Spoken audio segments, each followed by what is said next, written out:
Good morning, Falcons. This is Principal Neal here with your morning announcements. Those of you who were here last year know that I like to do weekly video announcements so you know what is happening in our school and what is coming up soon. So this is our first weekly iteration of the announcements, and you will see me every Thursday morning for the rest of the school year. Please also, to make sure you stay informed, make sure you are looking at the afternoon bulletin every single day. So during dismissal, that is when there is the list on the bulletin of students who might have alternative transportation for the day, students who need to pick up things in the office, and other exciting announcements. So make sure you check that daily. Also, please be sure to follow us on social media. We are on Twitter and Instagram and Facebook, so you can stay up to date in between the weekly announcements. So as you know, we had a huge celebration at the start of this year, and that is that last year, you, our Falcons, exceeded expected growth on your state test. You blew it out of the water, exceeding by over 4 points. So I'm very proud of you, and I'm excited for you to work with your teachers to do even better this year. This week we started PLT, so you know we have an adjusted schedule on Monday, Wednesday, and Friday. We also will be adding different clubs and student groups that will happen during PLT time. Those will be coming over the course of the next couple weeks. Some groups started this week and some are still to come, so please, again, watch for information about those groups that you may be interested in. Middle school sports also started this week. We had home volleyball this week.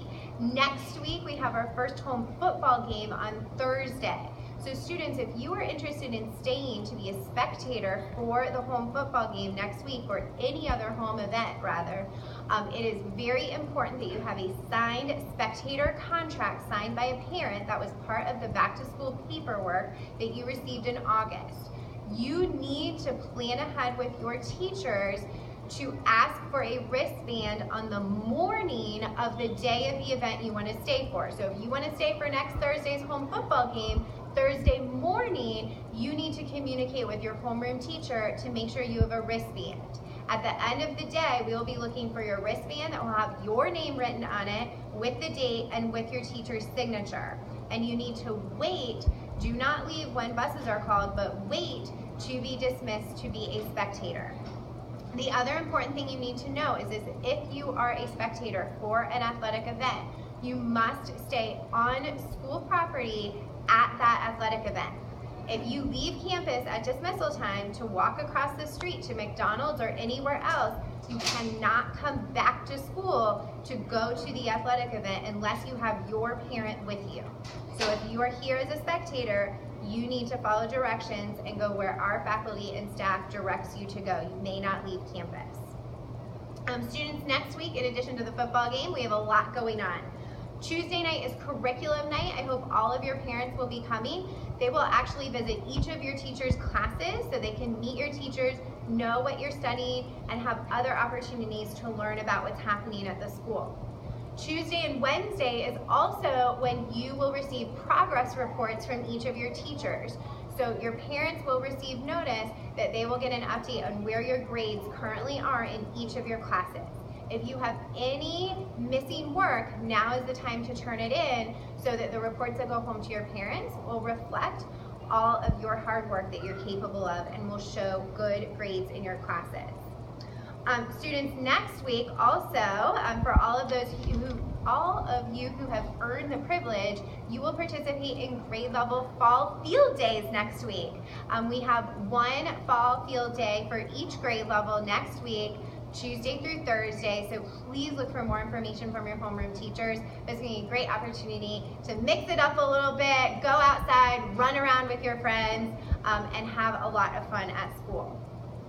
Tuesday is also the day for 7th graders that any of you who have not turned in your records for your immunizations, they are due on Tuesday.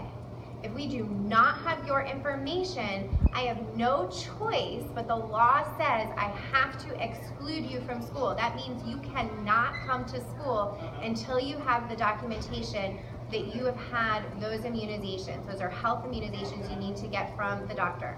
So please, please, please make sure that as those letters go home, you are getting them to your parents and doing what you need to do so that you can be here at school. We do not want you to miss any learning time.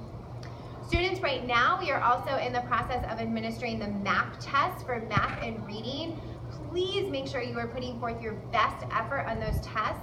All of your teachers and our administrators are working together to analyze those results so that we know how to teach you best. So we need to know in the MAP test, what do you already know and what do you need to learn, so that again, we are supporting you as best as we possibly can. So please, please, please do your best work on those tests. Coming up in October, on October 4th, you will begin to go to Chrome Room to pick up your personal Chromebook that you will carry with you throughout the day in your backpack to all of your classes. That means every student needs to have a traditional backpack with 2 straps on it that are at least 1 inch wide so you can carry your Chromebook with you. So please make sure if you need to get a backpack, you take care of that now. Sorry. Lastly, the last day to register for Yoga Art Teens is this Friday. If you haven't already, check out social media for a video about Yoga Art Teens. Thanks so much. Have a great week.